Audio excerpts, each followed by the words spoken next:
ये मानव आकृति कोई सामान्य आकृति नहीं है। आकृतियां यद्यपि सब पांच भौतिक ही हैं, चाहे पशु चाहे पक्षी, ये जो नाना आकृति दिखाई पड़ती है, लेकिन वो सब बंधे हुए हैं, वो स्वतंत्र नहीं है, वो प्राकृत ज्ञान से युक्त दिखाई पड़ते हैं। और उसी यदि प्राकृत ज्ञान से मनुष्य भी बंधा हुआ है तो उसमें और पशु में कोई अंतर नहीं है, ध्यान रखना।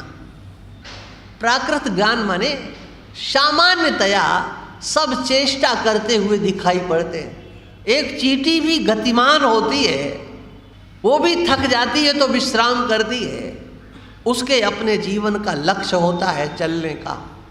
एक पशु भी गतिमान होता हुआ दिखाई पड़ता है, उसके गति में ज्ञान होता है, कहाँ जाना है, कैसे रहना है, क्या खाना है और क्या नहीं खाना है, ये पशुओं और पक्षियों में है। इतना विवेक पशुओं और पक्षियों में प्रकृति से बंधा हुआ, क्या खाना और क्या नहीं खाना, तोता कहाँ चोंच मारेगा। एक वो पक्षी है जिसे पता है कि हमें अपनी चोंच कहाँ मारना है। एक गिद्ध नाम का पक्षी है, उसे पता है कि हमारा आहार कहाँ है।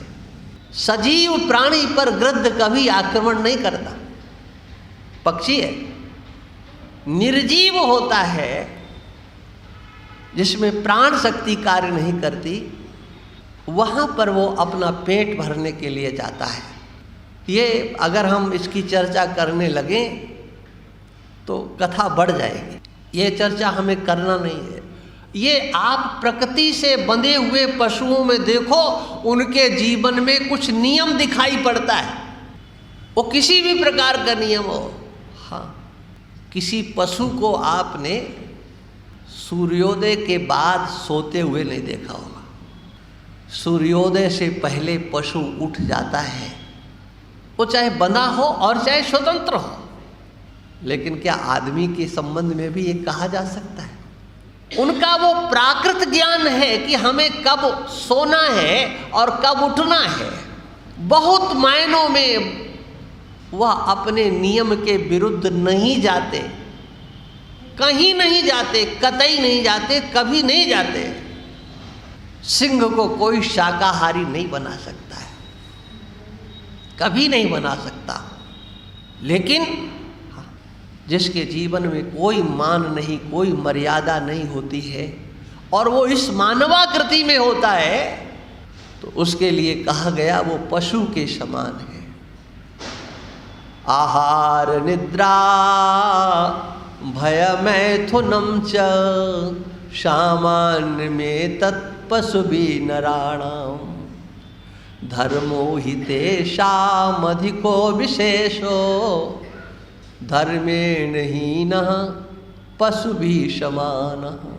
मनुष्य के पास धर्म ज्ञान होता है, धर्म होता है तो धर्म ज्ञान भी होता है, ये ध्यान रखना।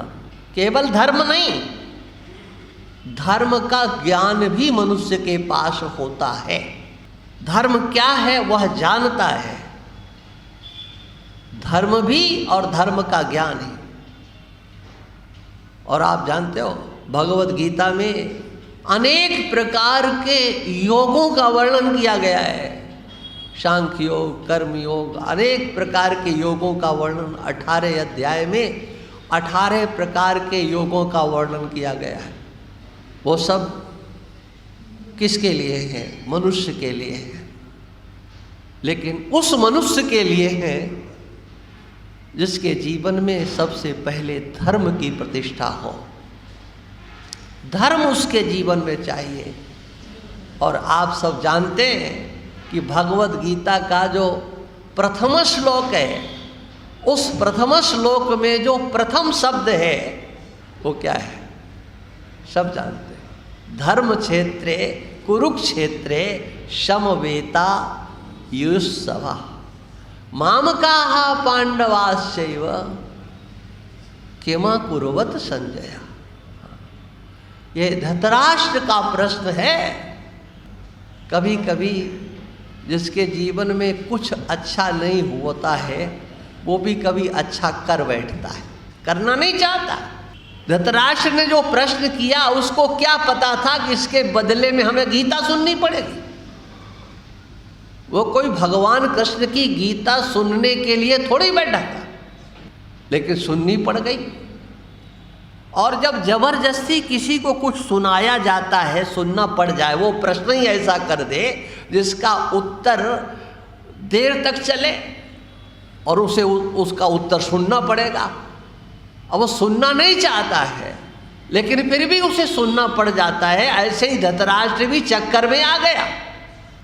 वो कोई गीता सुनने के लिए संजय से प्रश्न थोड़े ही करता, बिल्कुल नहीं। और एक बात बता दें कि उस गीता को धृतराष्ट्र ने पूरा का पूरा सुना जिस गीता को भगवान कृष्ण ने अर्जुन को सुनाया था। यथावत सुनाया संजय ने भी सुना।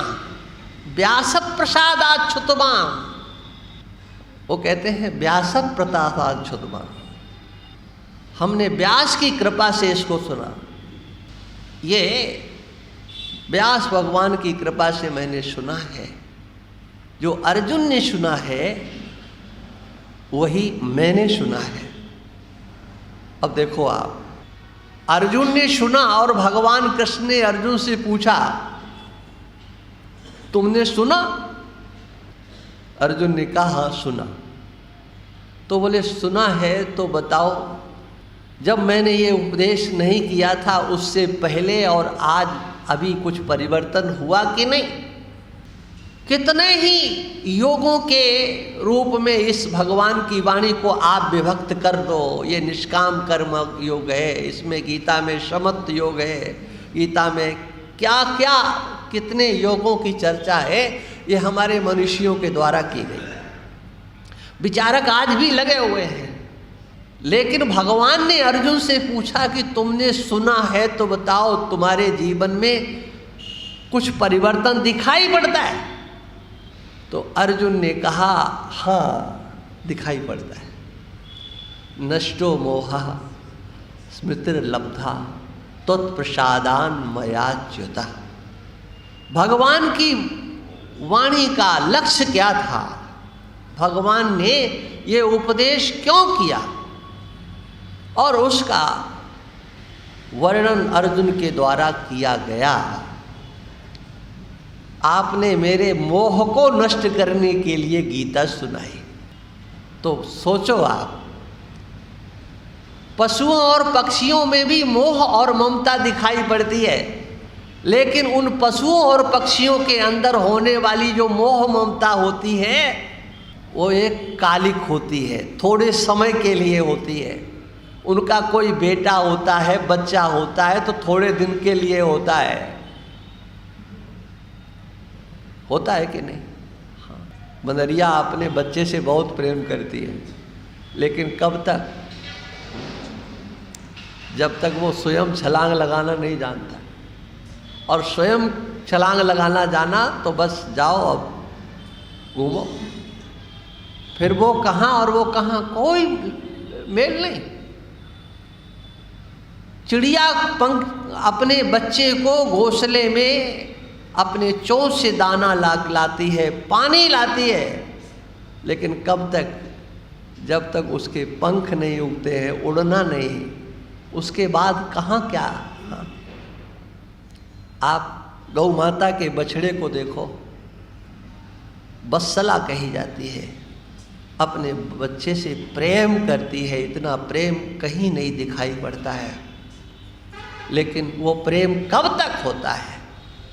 मोह दिखाई पड़ता है, ममता दिखाई पड़ती है, लेकिन उनकी मोह और ममता किस दिन चली गई आप भी गणित नहीं कर सकते हो। लेकिन सोचो आप, ये मनुष्य की क्या स्थिति है? इसका मोह कब समाप्त होगा? इसकी ममता कब समाप्त होगी? ये मेरा नहीं है ऐसा निश्चय कभी होगा? कभी नहीं होता है जी। अहो मोह महिमा बलवाना। एक भगवान कृष्ण का उपदेश ही ऐसा है जो हमारे अंतर से, वो मोह जिसके मूल में बैठा हुआ है अज्ञान, अज्ञान से मोह, मोह से ममता, ममता से अहंता, ये सब धारा चलती चली जाती है। अर्जुन ने कहा मेरा मोह नष्ट हो गया है, मेरे अंदर अब मोह नाम की कोई चीज नहीं है।